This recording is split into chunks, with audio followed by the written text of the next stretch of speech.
I just finished up for the day. Been working fields and planting wheat. $2 and something cents a bushel.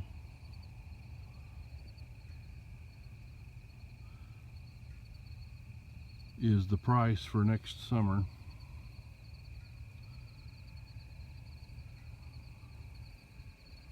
For us, $3 and something is probably break even. Anything north of that would be profit. A lot of guys don't cut their own wheat, hire a lot more done. Their break even's going to be on up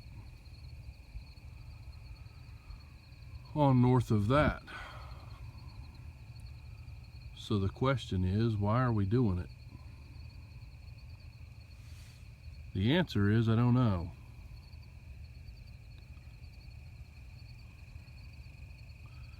It's nice to be out here on a beautiful night like this. All those lights you're seeing is the Mississippi Lime oil wells. Agriculture's been depressed for really 4 or 5 years, but you haven't heard a lot about it because those wells all came in, leases, monthly checks. That's all been shut down for about a year now. Oil price is terrible and a lot of the wells were shut in.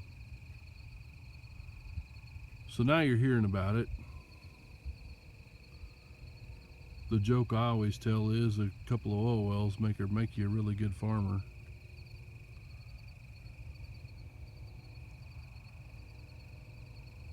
I don't know what this country's coming to. I kind of wonder. Wheat that's $2 and something a bushel. That bushel makes something like 82 loaves of bread. Somebody somewhere is making a lot of money, but it isn't the guy growing the wheat.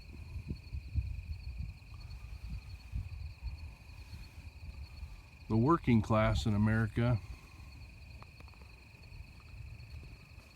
the ones doing all the work, growing the crops, building the buildings, building the roads, putting the cars together.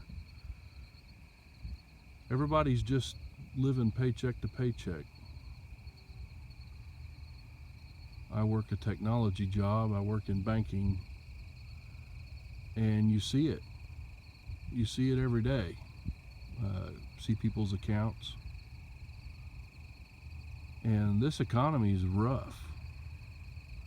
There's less money in play, there's less money moving right now, regionally, locally, than historically there's been since the 80s. And the 80s that's something everybody wanted to forget. I'm not sure why it's not in the news. Instead, it's Donald Trump and what he said 11 years ago to some other men in a locker room situation. I don't really know, don't really care.